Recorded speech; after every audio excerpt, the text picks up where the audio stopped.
Thank y'all very much for tuning to the Uche O'Reilly Show. I'm your host, Mr. Uche Ernest O'Reilly, coming at you this morning with your updates.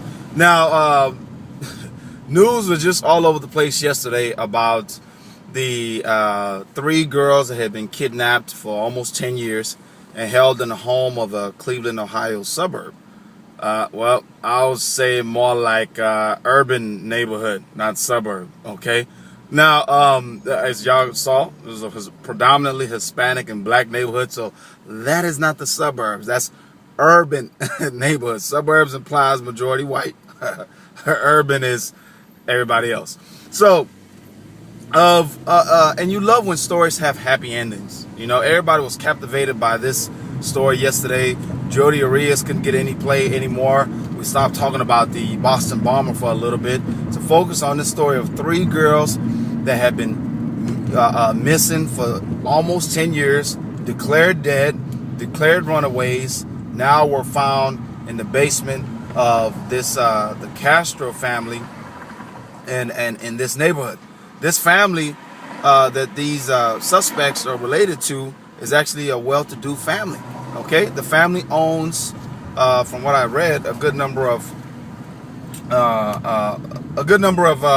chains, a good number of shopping centers in that area. So it's a well-to-do family. Now, you know, every family has a black sheep. Rarely do you see 3 black sheeps. Okay, so but the hero of this whole event is Mr. Charles Ramsey. When I watched this guy's interview, I had to watch it again. I had to record it and play it.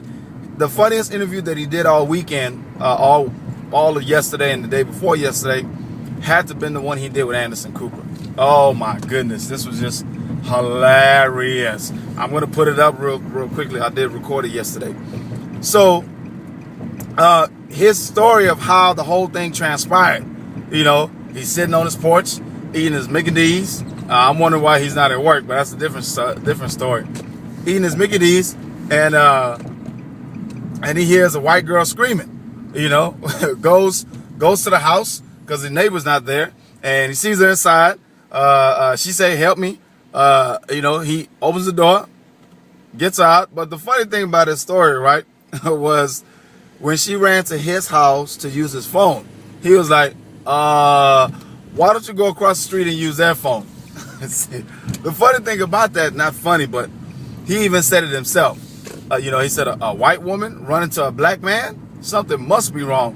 So he didn't want that 911 call made from his house. I think strategically, because I'm sure somebody would have tried to pin the situation on him. So he didn't want the 911 call made from his house. He told her to go to the neighbor's house to call 911, and he's going to call 911 on his phone. Now, a lot of people are getting flack from how this all transpired. Everybody from the dispatcher on the line, not staying on the phone with the girl, to the police department. And this is where it's going to turn serious for me. Okay? The police department, although Amanda had been reported as missing, okay, the other girls that were in the house had been reported as runaways. Okay? Mainly because of their age when they were missing, but I also think because of their race.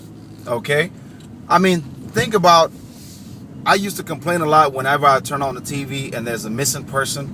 It was usually a Caucasian. And I'm like, I know there are as many missing black girls, black children out there as there are Caucasians. But most of the time when you saw a missing person on the news, it was a Caucasian person.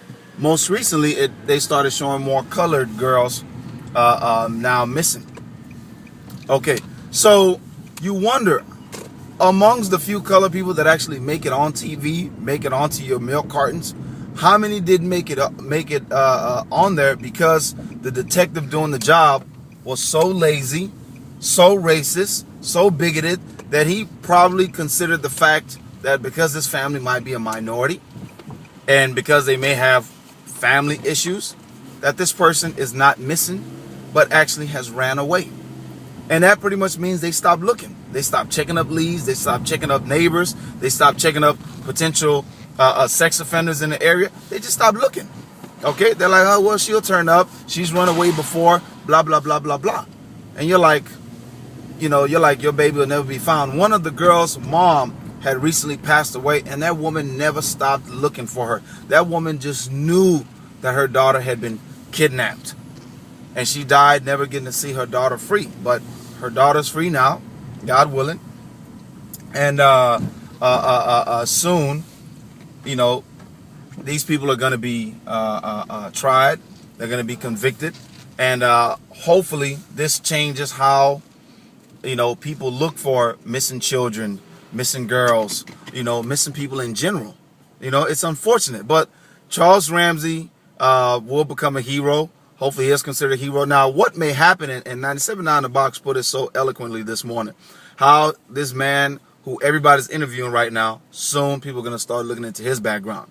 And I'm sure it's not going to be a picture-perfect background, but hopefully he is able to go on to do some wonderful things with this newfound fame, because Charles Ramsey, your 15 minutes of fame started 2 days ago. Okay, you better make the most of this, and don't let the haters bring you down, because they will show up. And I hope it doesn't come out that Mr. Ramsey was somehow involved or had somehow, seen these young ladies before, or whatever may be the case. Because sometimes the person that runs to the camera is as guilty as the people getting arrested. Now, I'm not judging. I hope at the end of the day he rises from this. And then let me also say this, black people. If something happens and there's a possibility that you may end up on camera, please find a comb. If you can't find anything else, find a comb, find a brush, just real quickly, before they turn the cameras on. Don't be out there looking like you're at home. All right? Thank y'all very much for tuning in. Stay blessed, y'all. Charles Ramsey, your 15 minutes starts now.